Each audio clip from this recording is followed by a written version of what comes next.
handsomer than the affectation of love. Your goodness must have some edge to it, else it is none. The doctrine of hatred must be preached as the counteraction of the doctrine of love when that pulses and whines. I shun father and mother and wife and brother when my genius calls me.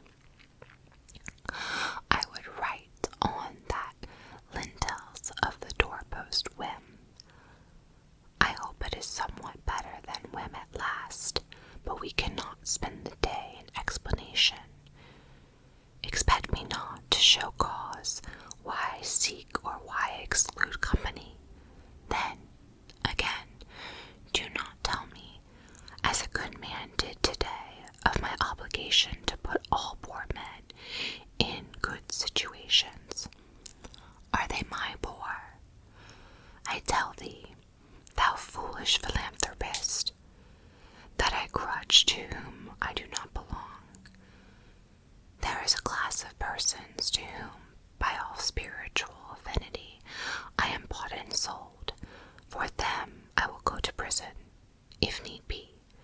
But your miscellaneous popular charities, the education at college of fools, the building of meeting houses to the vain end, to which many now stands, alms to sots, and the thousandfold relief societies, though I confess with shame, I sometimes succumb and give the dollar. It is a wicked dollar, which by and by I shall have the manhood to withhold. Admittedly, I'm not really... I think he says that kind of going along with the notions of charity, and I guess the hive mind is not up his alley. But he says that there are certain people that he will go to prison for. And I think he's just vehemently opposed to groups and groupthink.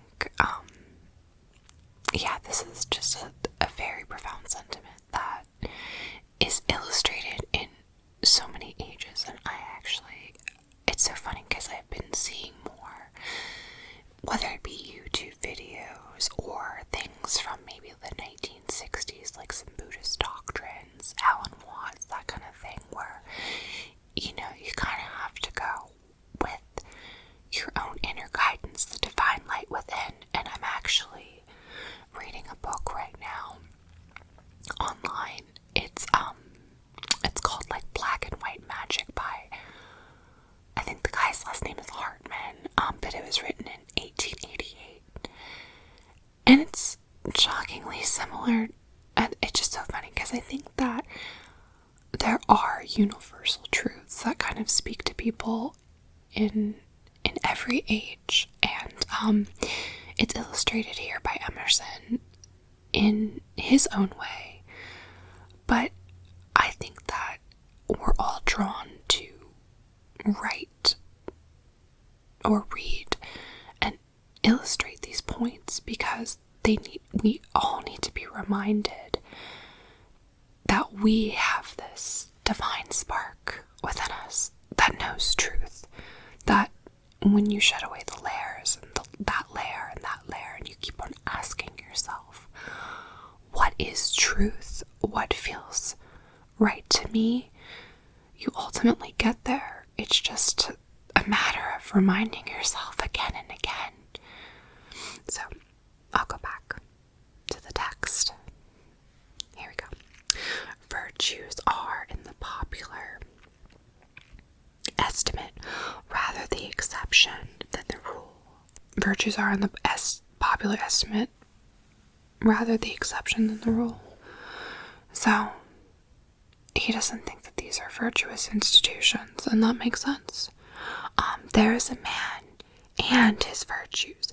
Men do what is called a good action as some piece of courage or charity, much as they would pay a fine in expiation of daily non-appearance on parade. Their works apology, extenuation of their living in the world as invalids, and the insane pay a high board. Their virtues are penances. I do not wish to expiate, but to live. My life is not an apology, but a life. I will read that again, ladies and gentlemen. My life is not an apology, but a life. I love that. It is for itself and not for a spectacle. I much prefer that it should be of a lower strain, so it be genuine and equal, than that it should be glittering and unsteady. Okay, so this is, he would rather live a life of kind of like out of the fray, out of, not really in fame, not in the limelight. If you're going to equate to things today, he would rather be kind of muted and in the background and living by true principles than the veneer and the appearance and the, I guess, facade of goodness. I wish it to be sound and sweet, and not need to diet and bleeding. My life should be unique, and it should be an alms, a battle, a conquest, a medicine. I ask primary evidence that you are a man, and refuse this appeal from the man to his actions. I know that for myself it makes no difference whether I do or forbear those actions which are reckoned excellent. I cannot consent to pay for a privilege where I have an intrinsic right. Few and mean as gifts may be, I actually am, and do not need for my own assurance or the assurance of my fellows any secondary testimony. What I must do is that all that concerns me, not what people think. I'm going to sip my tea and then I'm going to read that again. What I must do is all that concerns me, not what people think. This rule, equally arduous in actual and in intellectual life, may serve for the whole distinction between greatness and meanness. It is the harder because you will always find those who think they know what is your duty better than you know it. It is easy in the world to live after the world's opinions. It is easy in solitude to live after your own way. But the great man is he who, in the midst of the crowd, keeps with perfect sweetness the independence of solitude. So, it's very, very easy to be yourself if you're always alone all the time and don't really have the world being reflected back to you. The objection to conforming to usages that have become dead to you is that it scatters your force. It loses your time and blurs the impression of your character. If you maintain a dead church, contribute to a dead Bible society, vote with a great party either for the government or against it, spread your table like base housekeepers under all these screens, I have difficulty to detect the precise man you are, and, of course, so much force is withdrawn from your proper life. But do your thing, and I shall know you. Do your work, and you shall reinforce yourself. A man must consider what a blind man's bluff is this game of conformity. If I know your sect, I anticipate your argument. I hear a preacher announce for his text and topic and the expediency of one of the institutions of his church. Do I not know beforehand that not possibly he can say a new or spontaneous word? Do I not know that with all his ostentation of examining the grounds of the institution, he will do no such thing? Do I not know that he has pledged himself not to look but at one side, the permitted side, not as a man, but as a parish minister? He is a retained attorney, and these airs of the bench are the emptiest of affectation. Well, most men have bound their eyes with one or another handkerchief, and attached themselves to some one of these communities of opinion. This conformity makes them not false in a few particulars, authors of a few lines, but false in all particulars. There every truth is not quite true. Their two is not the real two. Their four is not the real four. So that every word they say chagrins us, and we know not where to begin to set them right. Meantime, nature is not slow to equip us in the prison uniform of the party to which we adhere. We come to wear one cut of face and figure, and acquire by degrees of the gentlest asinine expression.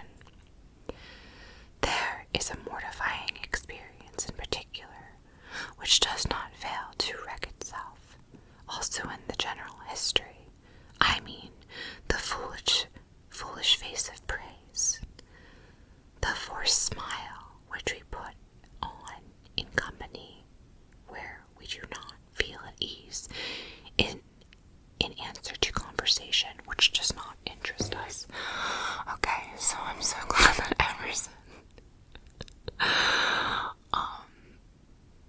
feels like he had to put on airs, and sometimes in life you have to, and I understand his point. And he is starkly opposed to it, apparently. The foolish face of praise, forced to smile.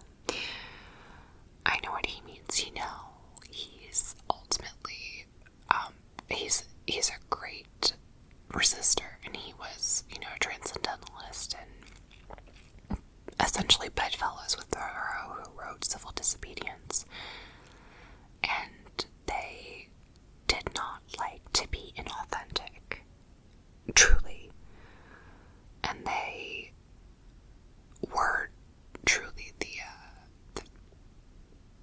counterculture, it seems, and I like that. I can always appreciate when people bring these things to the fore, because we're humans, we're social creatures, we have to conform, and if you don't to a certain extent, it renders you kind of not fit for society. So maybe he's gonna introduce a counterweight. Let's see, let's delve into the text. The muscles not spontaneously moved, but moved by a low, usurping willfulness, grow tight about the outline of the face, and make the most disagreeable sensation, a sensation of rebuke and warning, which no brave young man will suffer twice. For nonconformity, the world whips you with its displeasure. That's true. You know when you're stepping out of bounds, there will always be a guard system in place to keep the status quo. There always, whether it's using specific language, even if, a millennial is considered cringe, me guilty, when we misappropriate certain slang, and that's there's an entree into being young, and you just can't do it. So because it's fake, because it's forced, and you're not young, so it's effortful, not effortless. And there will be a Gen seer who will definitely whip you into shape for you saying something cringe, and they have every right to do so, in my opinion. Because we ain't young millennials, which is fine. It's very much it's a gift to grow old and grow wise, as every generation will, hopefully. And therefore a man must know how to estimate a sour face. The bystanders look askance on him in the public street or in a friend's parlor. If this aversion had its origin in contempt and resistance, like his own, he might as well go home with a sad countenance. But the sour faces of the multitude, like their sweet faces, have no deep cause, disguise no God, but are put off, as the wind blows and the newspaper directs. We have a new saying, I guess, or a saying that's very much in the common parlance, which going with the wind blows, and apparently that was going on in the 1800s too. Yet the discontent of the multitude, more formidable than that of the Senate and the college, it is easy enough for a firm man who knows the world to brook the rage of the cultivated classes. Their rage is decorous and prudent, for they are timid as being very vulnerable themselves. But when to their feminine rage the indignation of people is added, when the ignorant and the poor are aroused, when the unintelligent brute force that lies at the bottom of society is made to growl and mow, it needs the habit of magnanimity and religion to treat it godlike as a trifle of no concernment. The other terror that scares us from self-trust is our consistency, a reverence for our past act or word, because the eyes of the others have no other data for computing our orbit than our past acts, and we are loath to disappoint them. Okay, so I remember enough of Self-Reliance to know this is where he gets into the notion of how we need to be able to change our minds and evolve. So I would ask that you kind of reflect upon that in these next few paragraphs, because I agree with this sentiment that people should, who are in our lives, allow us to evolve to a better and a more exalted being and existence, and that we should not sometimes be judged by our past actions if our current actions are reflecting good deeds and authenticity and a level of greatness that we didn't have before, whether it's in our personality, our acts, not fucking up, for lack of a better term. Okay.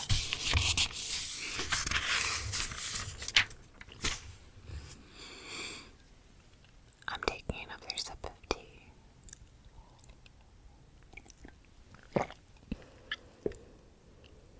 It's organic 99 tea. Hopefully it works. Okay, here we go. But why should you keep your head over your shoulder? Why drag about this monstrous corpse of your memory, lest you contradict somewhat you have stated in this or that public space? Suppose you should contradict yourself. What then? It seems to be a rule of wisdom never to rely on your memory alone, scarcely even in acts of pure memory, but bring the past for judgment into the thousand-eyed present, and live ever in a new day. Trust your emotion. In your metaphysics, you have denied personality to the deity. Yet when the devout motions of the soul come, yield to them heart and life. that they should clothe God and shape it with shape and color. Leave your theory as Joseph his coat in the hand of the harlot, and flee. A foolish consistency is the hobgoblin of little minds, adored by little statesmen and philosophers and divines. With consistency, a great soul has simply nothing to do. There we go. So, if someone tries to hold you to your past, don't let them. Because it's not wise, according to Emerson. And I agree.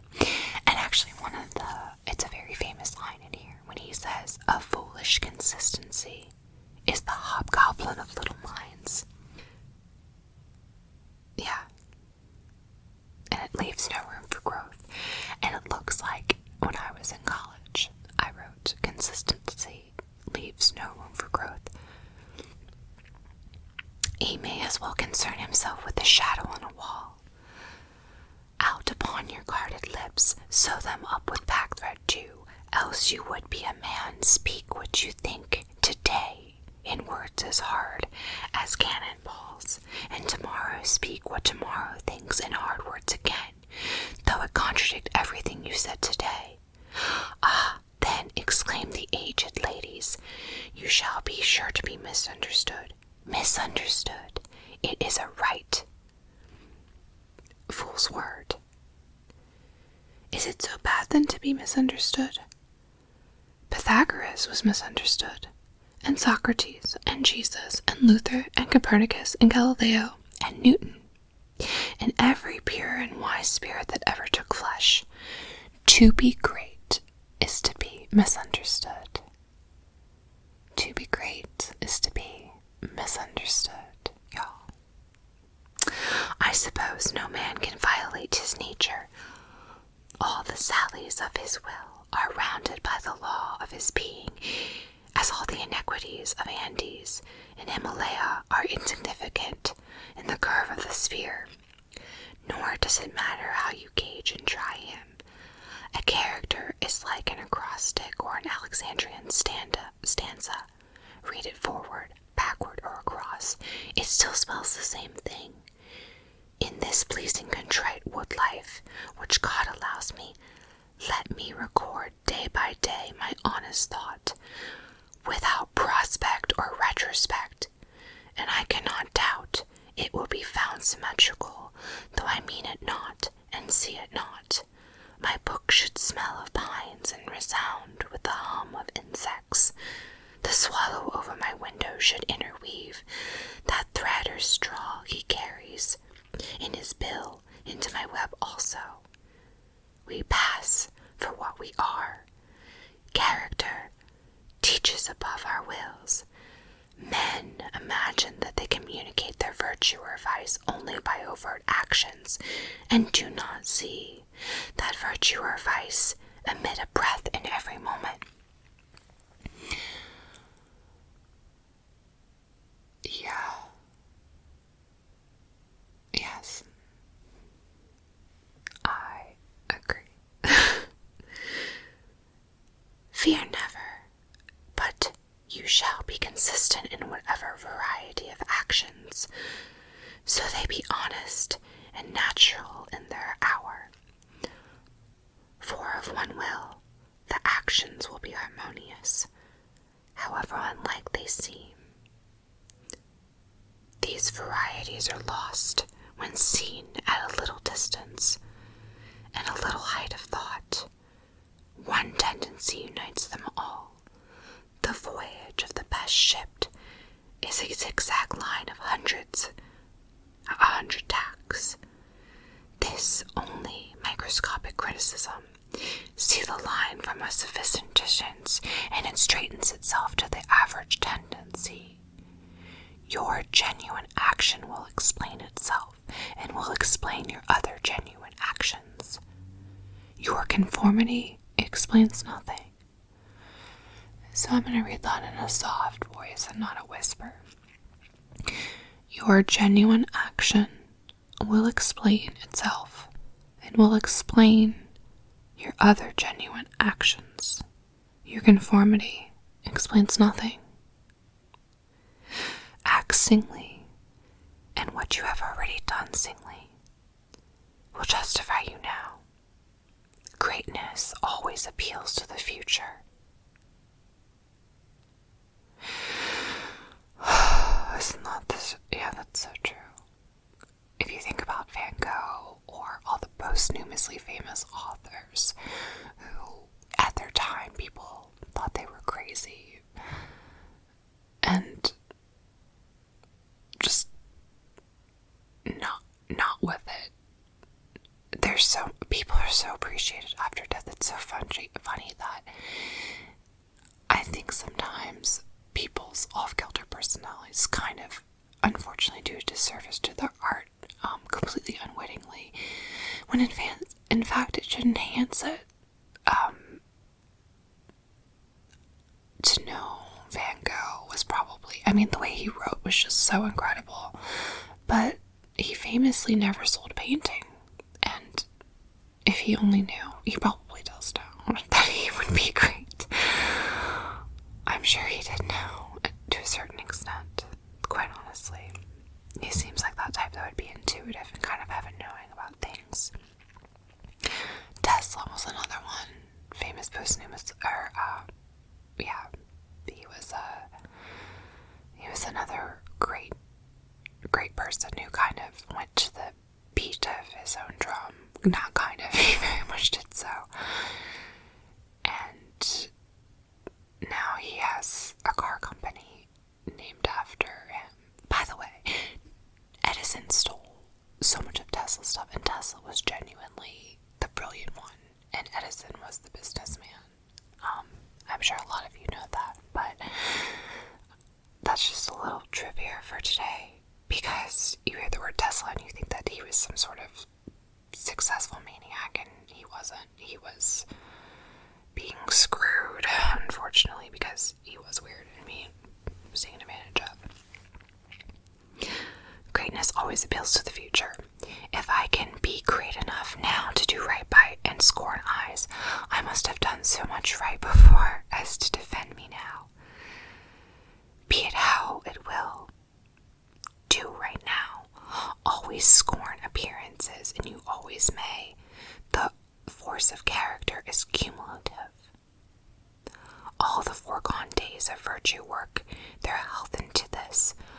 What makes the majesty of the heroes in the Senate and the field, which so fills the imagination, the consciousness of train, of great days and victory behind. There they all stand and shed a united light on the advancing actor. He is attended as by a visible escort of angels to every man's eye. That is it which throws under into Chatham's voice, and dignity into Washington's port, and America into Adams's eye. Honor is venerable to us because it is no ephemeris. It is always ancient virtue. We worship it today because it is not of today.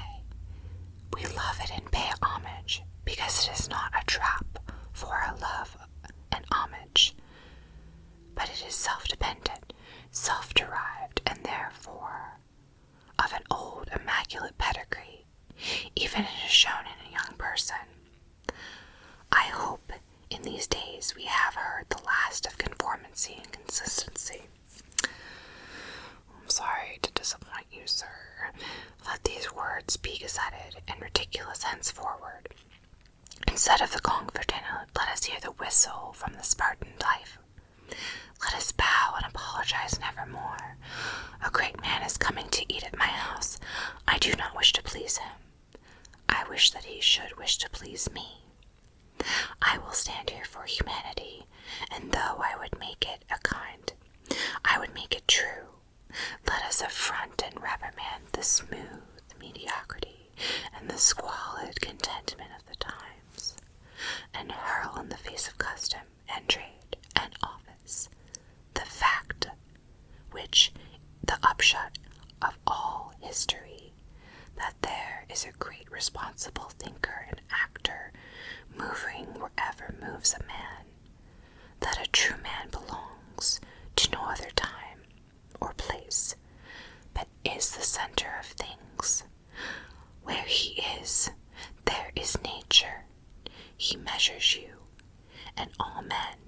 and all events, you are constrained to accept his standard. Ordinarily, every body in society reminds us of someone else or some other person. Character, reality, reminds you of nothing else. It takes place of the whole creation. The man must be so much that he must make all circumstances indifferent. Put all means into the shade. This all great men are and do. Every true man is a cause, a country, and an age, requires infinite spaces and numbers and time to fully accept, to accomplish his thoughts, and posterity seem to follow his steps as a procession. A man Caesar is born, and for ages after we have a Roman Empire. Christ is born, and millions of minds so grow and cleave to his genius that he is confounded with virtue and the possible of man. An institution is the lengthened shadow of one man, as the Reformation of Luther, Quakerism of Fox, Methodism of Wesley, abolition of Clarkson, Scipio, Milton, called the height of Rome, and all history resolves itself very easily into the biography of a few stout and earnest persons. Let a man then know his worth and keep things under his feet. Let him not peep or steal or sulk up and down with air of the charity boy, a bastard or an interloper in a world which exists for him. But the man in the street, finding no worth in himself, which corresponds to the force which built a tower or sculptured a marble god, feels poor when he looks on these. To him a palace, a statue, or a costly book would have alien and forbidding air, much like a gay equipage, and seem to say like that, "Who are you, sir?" Yet they are all his suitors for his notice, petitioners to his faculties, that they will come out and take possession. The picture waits for my verdict. It is not to command me, but I am to settle his claims to praise. The popular fable of that sot who was picked up dead drunk in the street, carried to the Duke's house, washed and dressed and laid in the Duke's bed, and on his waking, treated with all his obsequious ceremony like the Duke, and assured that he had been insane, owes its popularity to the fact that it symbolizes so well the state of the man who is in the world a sort of sot, but now and then wakes up, exercises his reason, and finds himself a true prince. Our reading is meditant and sycophantic. In history, our imagination makes fools of us, plays us false. Kingdom and lordship, power and estate, a gaudier vocabulary than John and Edward in a small house in common day's work. But the things of life are the same to both. The sum total of both is the same. Why all this deference to Alfred and Scandenberg and Gustavus? Suppose they were virtuous. Did they wear out virtue? As a great stake depend on your private act today, as followed their public and renowned steps. When private men shall act with vast views, the luster will be transferred from the actions of kings to those gentlemen.